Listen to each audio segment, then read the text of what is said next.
Сәлеметсіздер ме, құрметті аналар, құрметті балалар. Бүгінгі біздің қозғайтын тақырыбымыз ата-ананың балаға деген сүйіспеншілігі. Оңай емес, бала тәрбиесі өте қиын жұмыс. Бала тәрбиесінде көптеген ата-аналар қателесіп жатады. Ол қателікті кейін уақыт өте келе түзету өте қиынға соғады. Сол себептен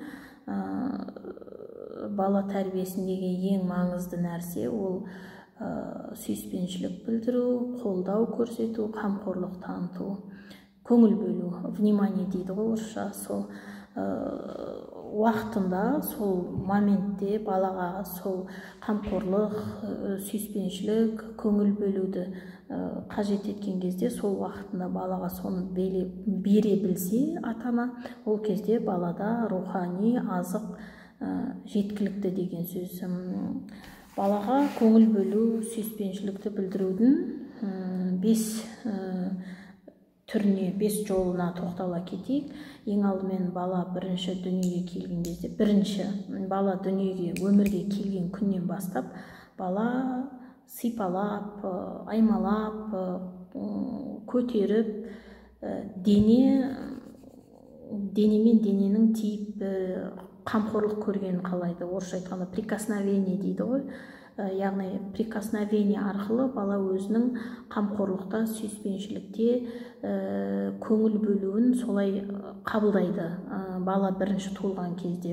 Ол өсе келе оны ары қарай әдетке айналдыру керек ата-ана.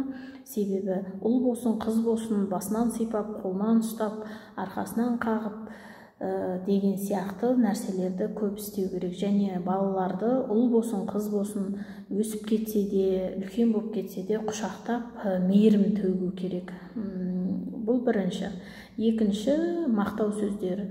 Бала қандай да бір жетістікке жетсе, кішкентай ғана жеңіс болса, достижение дейміз ғой, достижениеге кішкентай бір аз ғана болсын, мысалы үй жина, ыдыс жуу деген сияқты нәрселерде сіздің айтқан уақытыңызда істеп қоятын болса, ол бала үшін сол да жетістік. Ол кезде мақтау сөздерді көп айтамыз. Көп болғанда шектен тыс мақтап жіберуге де болмайды. Мақтаудың да шегі болады.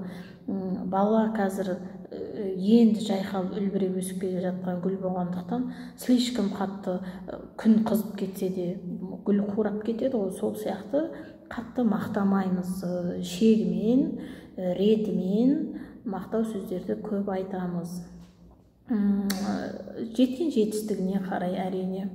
Үшіншіден, бұл көп уақыт өткізу, баламен көп уақыт өткізу.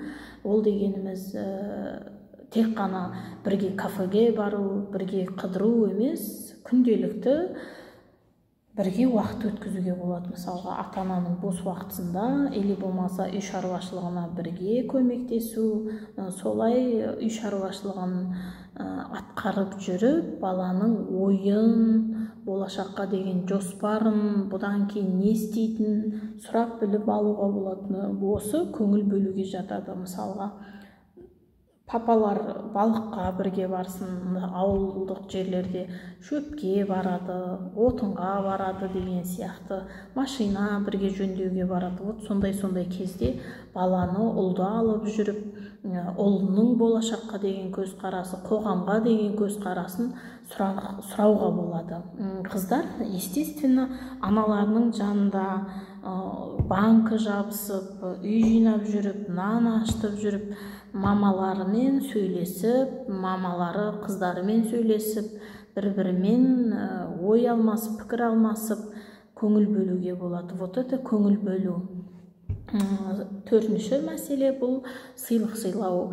Не обязательно ол туған күн, тағы да белгілі бір мейрамдарда ғана сыйлық сыйламай, баланың ойындағы ала алмай жүрген, армандап жүрген нәрсесін шамаңыз келсе алып беруге тырысыңыз. Және бұл подарокты, сыйлықты беріп, сіз осы сыйлықты алдым, енді ары қарай мені мазалама, менің уақытымды алма, менің миымды жей берме демейміз.